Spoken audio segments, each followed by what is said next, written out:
All right, hey guys, OFD checking in here, and today we have a newer watch in the Citizen lineup. This one's become pretty popular. As a matter of fact, I was shopping at my local Costco just a couple of weeks ago, and I saw this one on the shelf at a local Costco.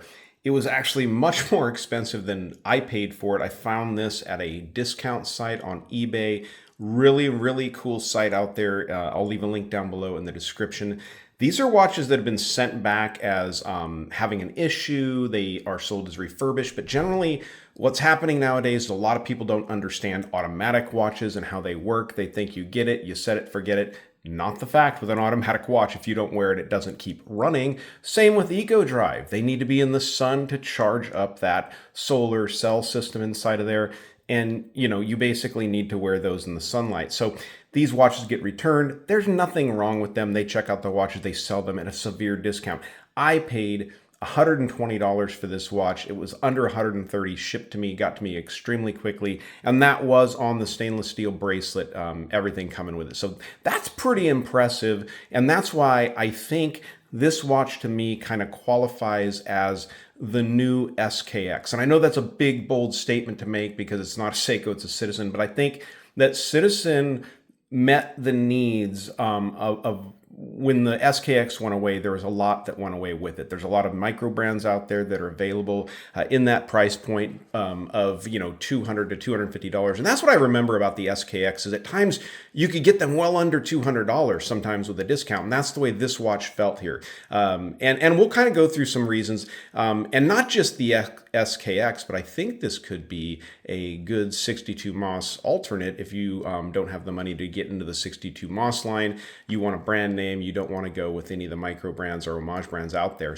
But let's talk about this watch. So you have here a case of 41 millimeter side to side, 49 lug to lug. It is a thicker than the SKX, coming in just over 14 millimeters, but I will point out that the bezel sticks up above the hardened mineral crystal, again, like the Seiko SKX, a hardened mineral crystal, and you have 20 millimeter lug openings, different, again, than the SKX. So couple differences in the size of the watch, little smaller side to side. You have that 3 o'clock crown, of course, as opposed to the 4 o'clock crown on the SKX, and this one is a little thicker, but side to side it's going to wear a little better, and lug to lug it's going to be very similar. No crown guards, like I said, reminds me of the 62 Moss, as well as these squared off lug-ins here. So the watch does come on a very, very nice bracelet. I'm showing you this here. I don't wear it on the bracelet. My wrist is under 7-inch right now, and I'll be honest with you, a lot of people talk about this, complain about flat stamp bars, but with these solid bars,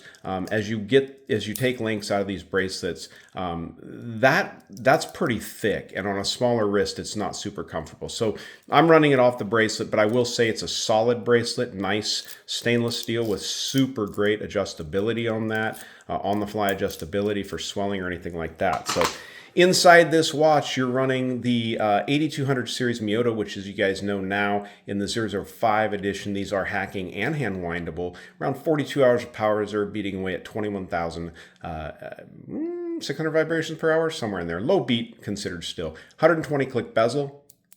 Actually, this is a 60 click.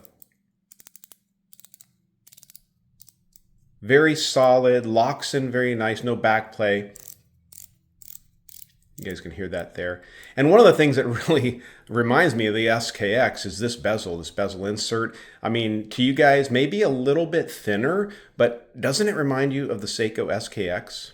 It really does to me. You got that Mercedes style hour hand there, which is going to bother some people, maybe harkening back to the Rolex style hand there, but not a problem for me. I like the way it's hollowed out as it goes towards the pinion there. You got the broad arrow at the tip of your minute hand there. Day date functionality on this 8204 hacking and hand windable movement from Citizen. And unlike the SKX, this has what appears to be applied indices. Now, I don't know if these are actually applied or if these are, pressed into the dial and they put that polished surround. Either way, it looks really good. And the lume on this, like most Citizen watches, is incredible. And like most Citizen watches, this watch is running spectacular. Brushing on the case, as you guys can see, no chamfer polishing there. Polishing on the bezel, nice and grippy bezel there. And you do have the signed crown there. This is a professional diving watch. We'll go ahead and pull it off the strap here and look at the case back.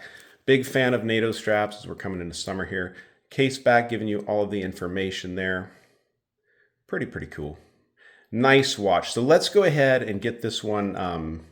Let's get this one under the light so you guys can check out the lume. And we'll get it on my 7-inch wrist first, and then we'll go ahead and take the lume shot. All right, so this watch on my 7-inch wrist fits incredibly well with that 41-inch case, or 41 millimeter case from side to 49 lug to lug. Just fits really well. I love it on a NATO strap. This watch is going to get a lot of summertime wear.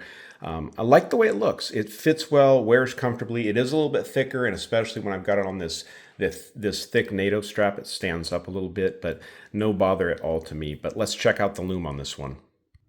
All right, so there's the lume after just like 15 seconds in the sunlight. As you'd expect from a Citizen watch, their lume is always applied extremely heavy, and it lasts throughout the night. So let's get this one back under the lights and go out in the video. All right, so as you can see, the lume is absolutely spectacular on this watch. I wanted to talk to you really quickly about that dial finish, this Fumi style bezel finish. You can see it's bright yellow in the middle, fades to dark as it goes out to the edges. This is available in a number of different colorways.